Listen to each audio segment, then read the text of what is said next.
What you got to do is you've got to dig in with the company a little bit. And you really got to figure out their messaging. Who is their target market? Who is their customer? What does that customer look like? Then you can start to figure out, okay, who are the influencers who speak to those people? Some influencers are great at driving awareness. Others are better at the demand gen. And then find out what medium, written, long form, video, podcast, and then you could even create assets for your website that involve the influencers, and you're actually co-creating some content together.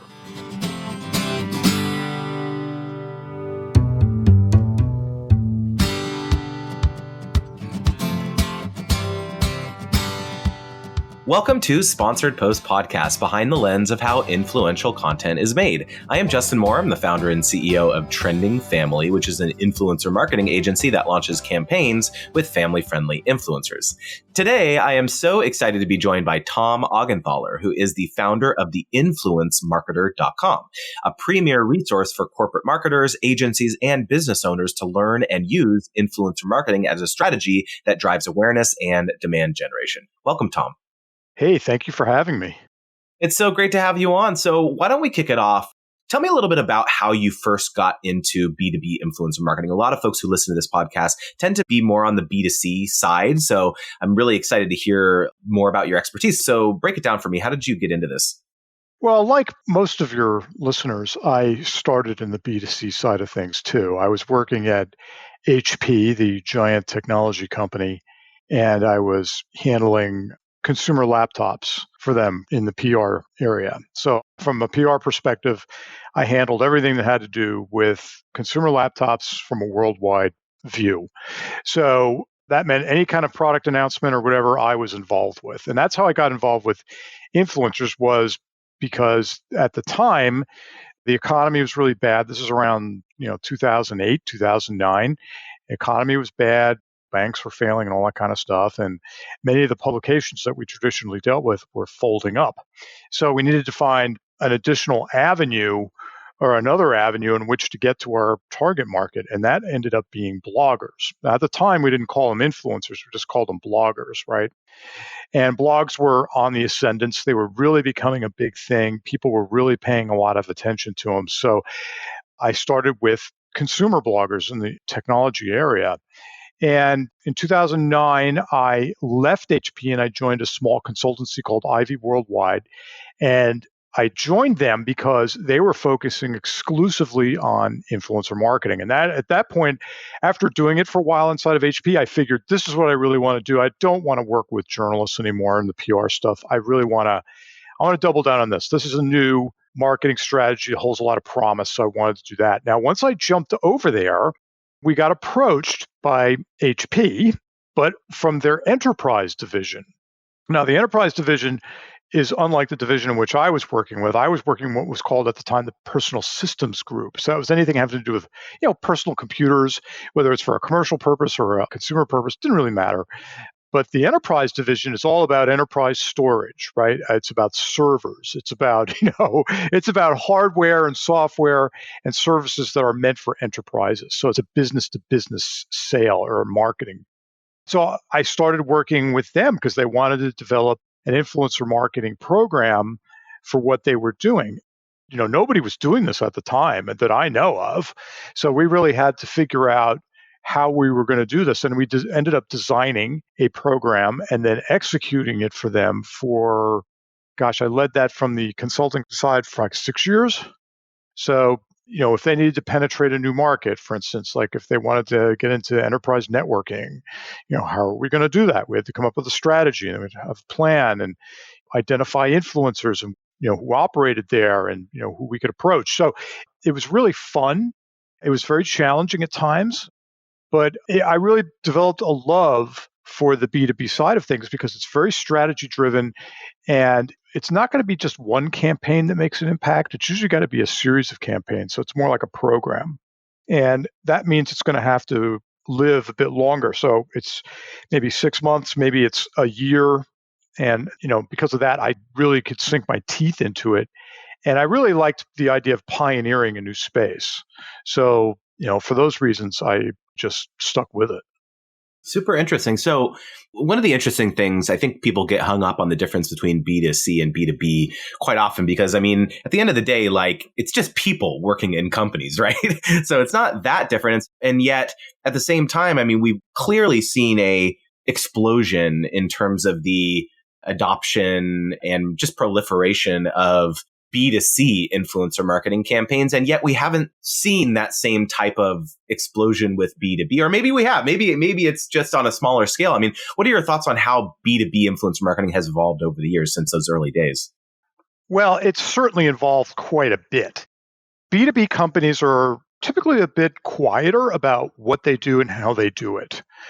They have a different mindset. So their sales cycle is longer. It's weeks, months, maybe even a year. It's very much based on relationships. They have a sales team, which is usually highly educated and trained. So there's a lot of different factors like that to take into account.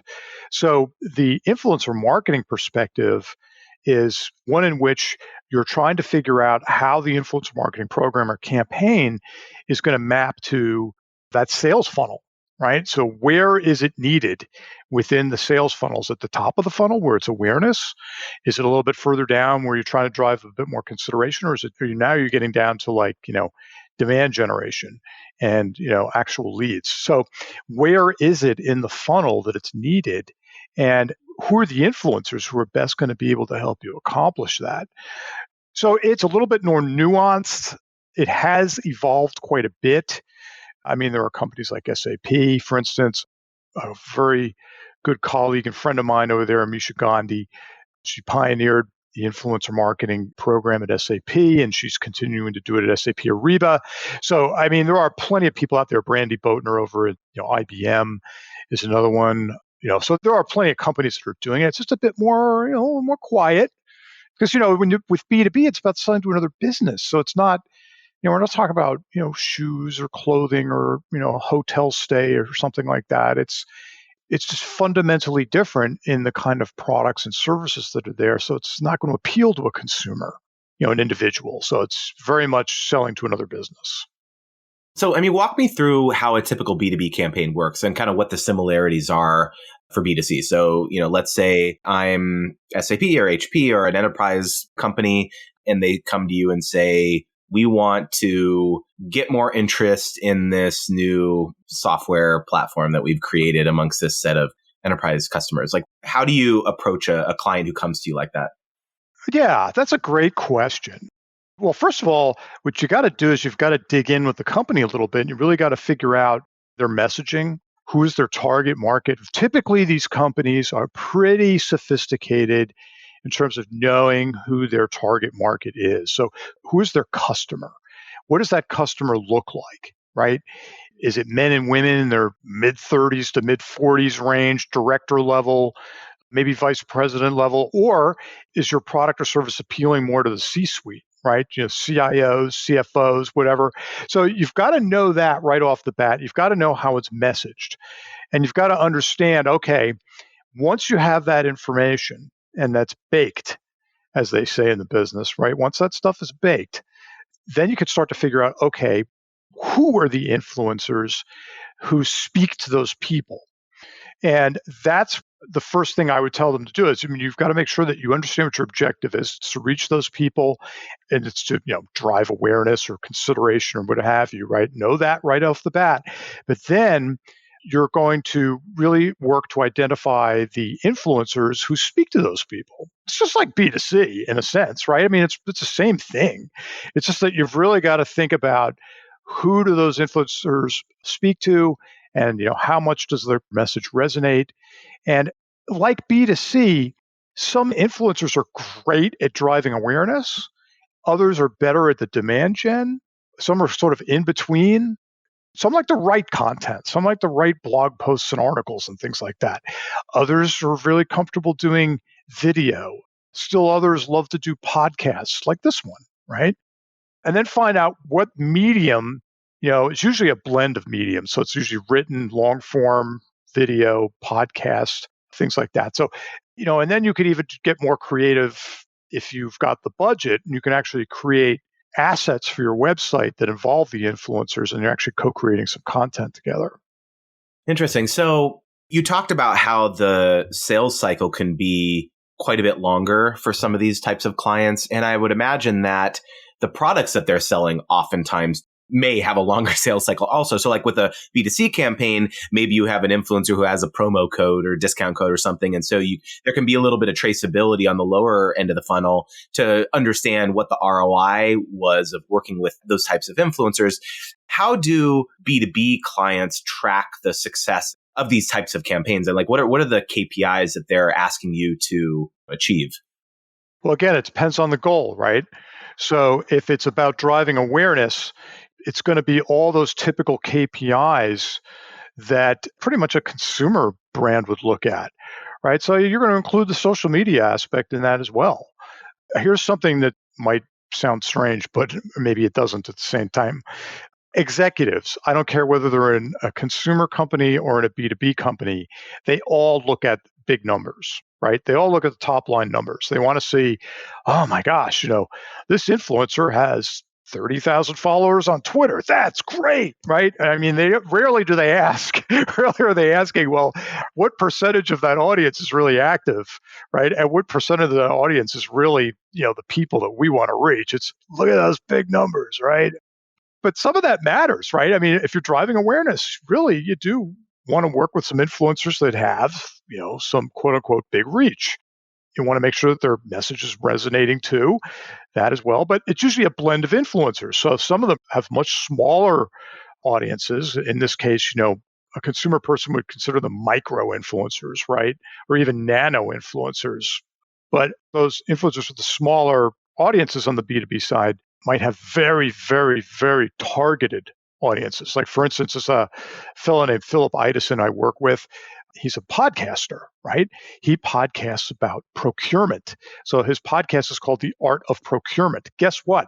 The people who listen to his podcast, they're all in the procurement business, right? You're not going to find people like talking about fashion or something listening to Phil's podcast. It's just not going to happen, right? So it's a very, very targeted audience. So you put together a mosaic of influencers and you structure your KPIs according to what your goal is.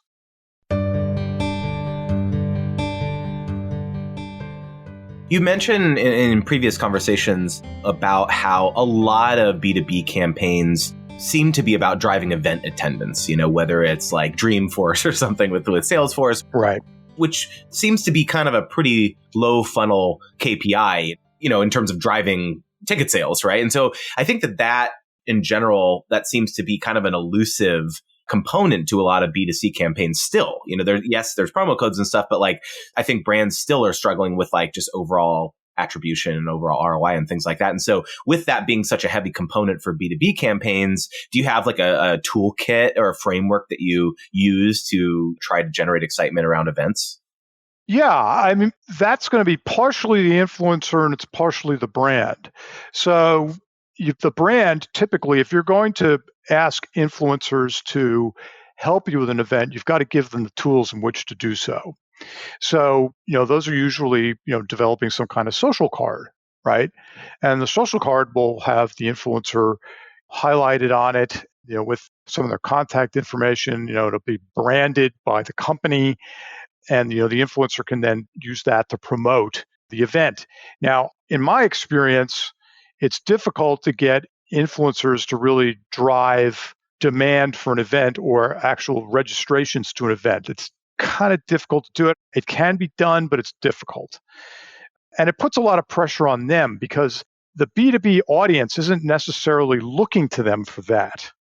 They're looking to them for more validation, like, is this event worth going to for me? Is it worth sending my people to this event, right? So that's where the value is from an event perspective regarding influencers, in my experience on the B2B side. Now, I have seen some of the influencers actually drive attendance to the event, registrations. But again, that's sort of particular to the individual influencer. Some of them are good at doing that. Some of them are not good at doing that. You find it the same thing on the consumer side too, right? Some are very good at driving their followers to take an action Like click this link and go download the report, or click this link and go, get your discount code and buy the product now because it's going to sell out fast. Some of them are very good at that. Some just aren't good at that. So let's talk a little bit more about that. I mean, so how do you find B2B influencers? I mean, because if you look on the consumer side of things, right? I mean, you've actually got full-time influencers who are, they have a large following on Instagram or YouTube or Facebook or something like that. And they're actually like partnering with brands is a big chunk of their livelihood, right? And maybe they're getting revenue share from YouTube or something from their organic content, but a big portion of their business is sponsorships. And so in the B2B side, I've got to imagine that the vast majority of these people have a full-time job in their area of subject matter expertise, right? Like they're working at a company, they're working at SAP, they're working at HP, IBM, whatever. So how do you identify these people? And given the fact that they're not full-time content creators, how does that factor into determining whether they would be a good partner for a B2B campaign? Okay, so on the consumer side, when you have people like that, well, first of all, let me just say that when I first started in this, none of this existed, right? So they were none of these B2C influencers were doing this like full-time stuff. I mean, they were like blogging as part of just what they did in everyday life, and they just happened to build up an audience. Right now, with the social media platforms being what they are, like Instagram and YouTube and everything else, and being able to monetize it is wonderful. But on the B2B side of things, you're right. Most of them are consultants. They work inside of corporations. They have some sort of a day job. But that day job, I find, is necessary very often for them to have the expertise in which they have. So, if I'm looking for enterprise storage influencers, for instance, I want to see what kind of experience they've got. I want to see, how long they've been in the field. Where have they worked? Where are they working now? Right? On top of the content that they're creating. So I want to see, do they really know what they're talking about? And who else are they connected with inside of that community? Are they corresponding a lot with these other influencers, right? Those are all ways to assess an influencer to make sure that they really know what they're talking about. Now, how you go about finding them? There are tons of platforms out there, as you know, for the consumer side that make it very, very simple to find consumer influencers. But the B2B side is a bit more difficult. Now, there are a couple of platforms that make it a bit easier. Tracker, Analytica are a couple that come to mind that do offer that. But again, you might be able to find some initial influencers, but you still have to click on those links and go see what their LinkedIn profile looks like. LinkedIn to me is like where everything becomes clear, right? So I can look at an influencer's profile on LinkedIn and I can quickly assess, is this the kind of influencer that I'm looking for this particular campaign or this program? Twitter is another one. I want to see what kind of conversations they're putting out on Twitter. Who are they connected to, right? How active are they there? How active is their audience? Even more importantly, it's not so much the size of the audience for me personally. It's more like how active is that audience? How engaged are they with that audience?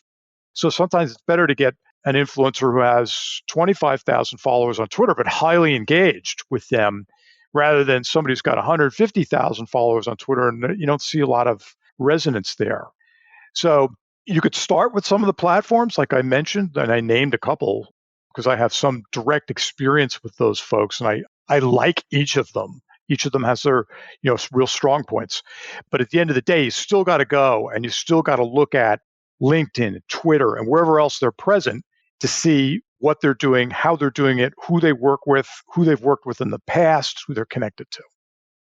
One of the challenges I think working with influencers is it's inherently somewhat difficult to scale, right? Yes, you can work with someone who has 1 million followers or something. Obviously, the reach will be not 1 million, but in terms of like buying media programmatically or like pre-roll on YouTube or like doing these bigger marketing campaigns where the brand is needing to spend $10 million, $15 million to actually like move the needle on some of their business objectives.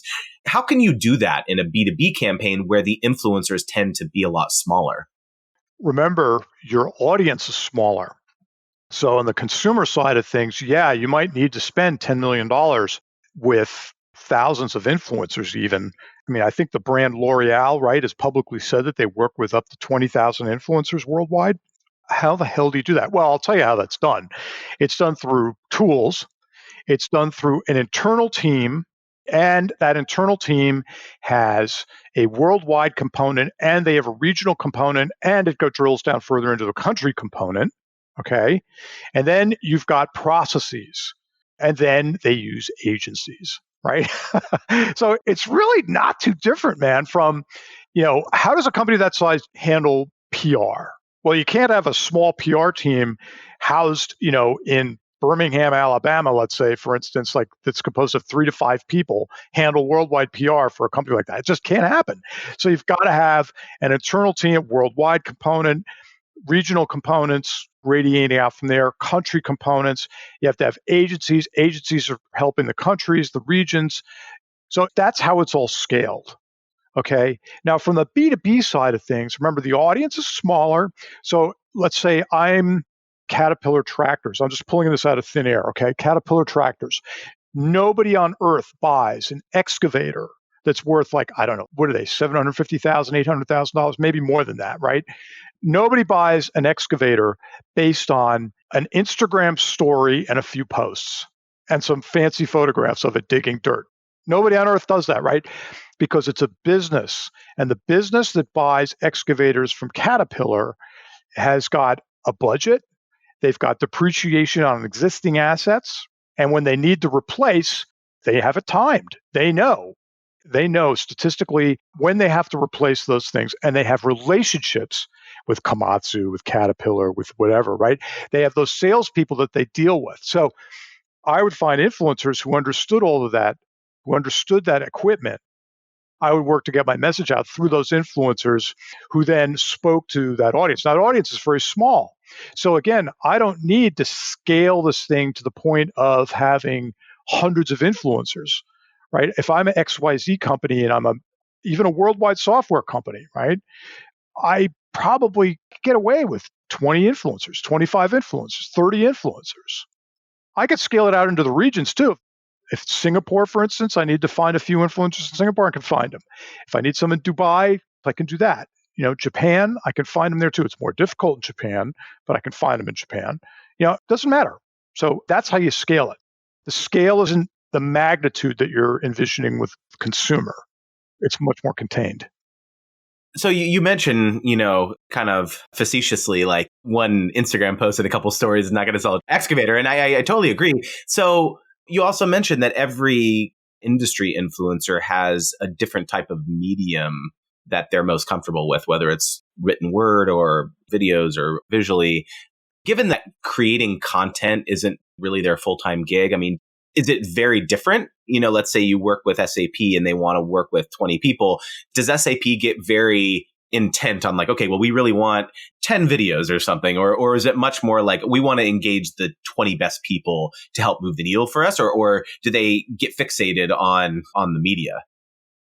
Initially they're going to say, okay, we need to resonate more in this particular niche. Okay, let's say it's cloud computing or something. Okay. Fortunately, there's a lot of influencers in the cloud computing space. It's very popular. There's a lot of demand for it. There's a lot of experts out there. To me, again, I would look to create a mosaic of content as well as a mosaic of influencers. So the influencers, some of them are going to be larger in terms of their audience size. Some of them are going to be smaller. Some may be general cloud computing experts. Others may be, even niche down from there, right? So I'm going to do a blend. Now, what does the brand say to me? The brand is all they care about usually is, look, we need to create content in this area. We need to move the needle. We need to they don't usually say this, but it's usually implied. We need to steal thunder from our competitors, right? We need people to be thinking of us instead of them. And I always tell clients, I'm pretty upfront about it. I like to knock the competitors back on their heels, right? Boom, push them back. And then, you do that through the influencers as third-party voices, right? So suddenly it's not just your company versus their company. It's I've got 10 or 12 different voices here saying that this company produces a better product or a better service. Now they've got to react to that. They're going to spend a lot of time reacting to that and figure out how to do it. And it usually takes a bit of time. But in terms of the content itself, for instance, if I'm trying to reach chief procurement officers, how do they like to get their content? Is it through video? Is it podcast? Is it written form? And a lot of these people still consume content in a written form. And that goes back to something that Tim Ferriss said, and I'm sure you're familiar with Tim Ferriss, right? Yeah. I had the privilege of working with Tim for a little bit while I was at HP. I was trying to bring him on as a core influencer for the business there. But anyway, I got to know him quite a bit. But anyway, Tim made a statement a long time ago, and it's still true today, is that long form is imminently searchable, right? So long form content is imminently searchable. So the written word, whether it's a blog post, a sponsored article, an article, whatever it is, will live out there on the internet for years. And if you plan on being in the space, in this niche for a long time, long form content can't be beaten. And that's true with video too. And it's just getting better with video because now as the technology gets better, soon we're going to be able to pull keywords out from a video even. You won't have to like load it in. I mean, it'll be able to find it inside the video, inside the audio. So those things are what matter to them the most. They look for the quality of the content.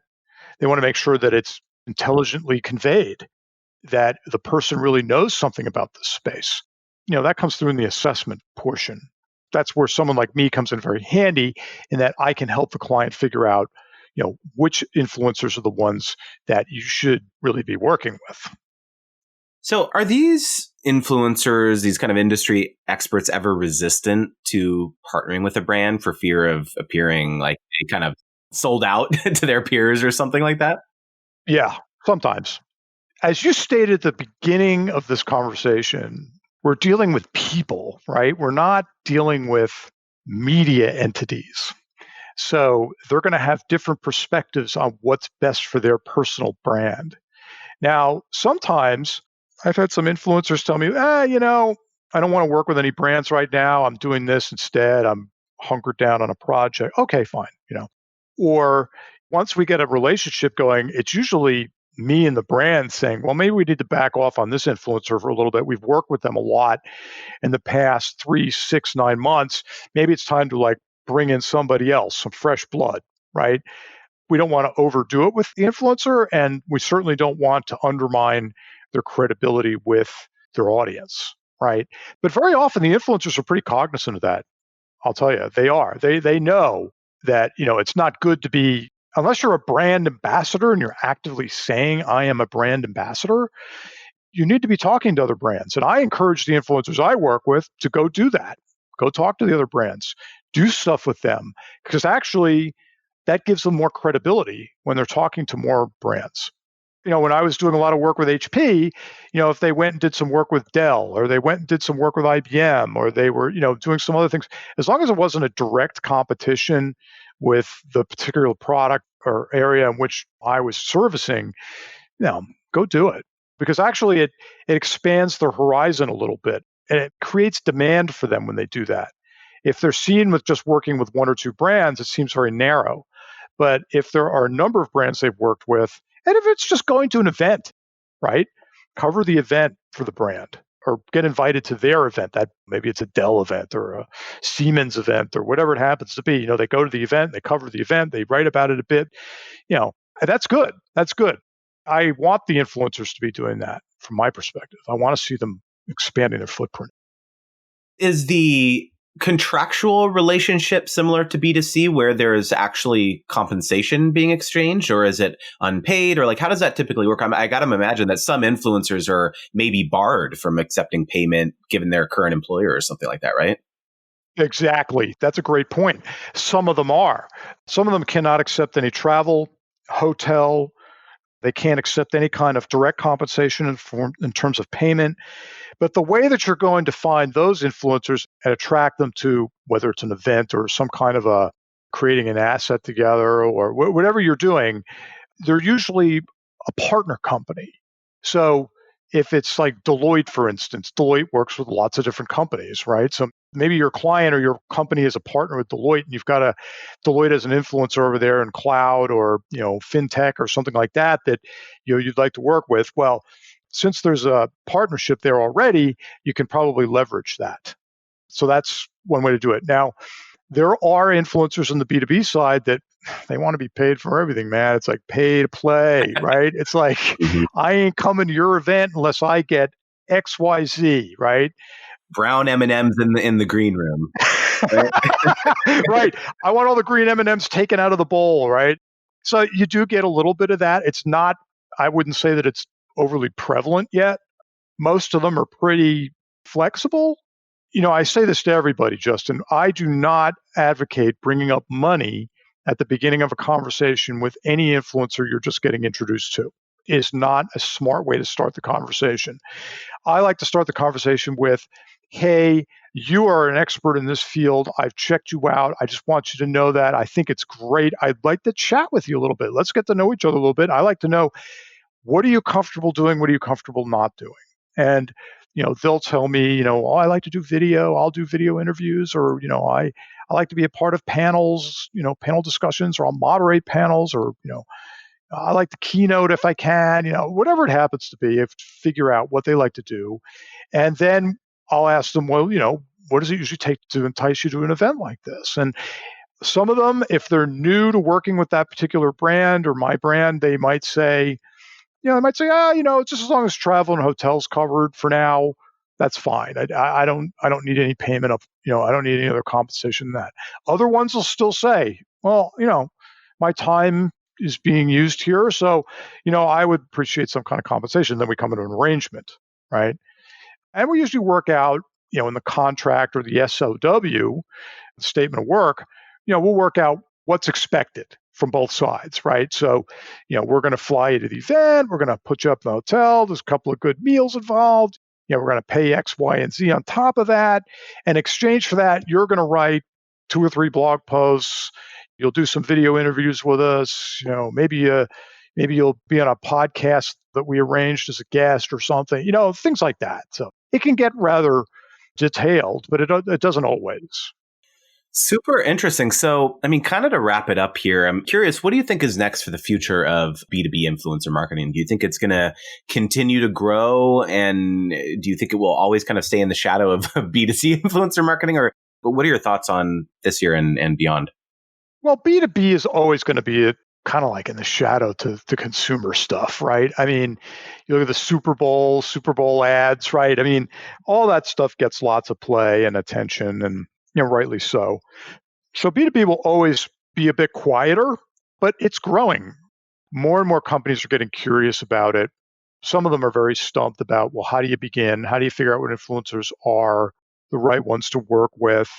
And that's where consultants like me or agencies can play a part and really provide a shortcut for you, because the B2B side of things, it's a higher barrier of entry. And I mean that from the agency side and the consultancy side. So you have to have done it before for a little bit. It helps, because once you understand how these companies operate and what their thought processes are and what their fears are, then you can help them navigate all of this. The amounts of money are never going to be quite the same as the consumer side. Let's face it, it is what it is. But the B2B side, right now, they're really starting to get involved in it. It's really about, for many of the brands that are getting involved, it's about driving some awareness and consideration for their brand and their products and their services. But it's going to become much more detailed and much more sophisticated as it goes on and as the technologies get better. So the more that we can track, the more that we can provide data to these brands and show them, look, here are the influencers that are really performing well for you in XYZ category. Here are the ones that are great in, driving awareness for you. And I don't care what brand it is that's out there. Every brand out there needs to be driving awareness. I know that in the consumer influencer marketing community, it's like driving awareness. Oh, that's so yesterday. Yeah, but no, it's not. Every company out there has to be driving awareness for their brand. I don't care which one it is. I don't care how big it is or small it is, whatever. It's important. And influencers are a great way to do that because they're third-party voices. Really, really fascinating. Well, thank you so much, Tom. This has been great. So how can people contact you?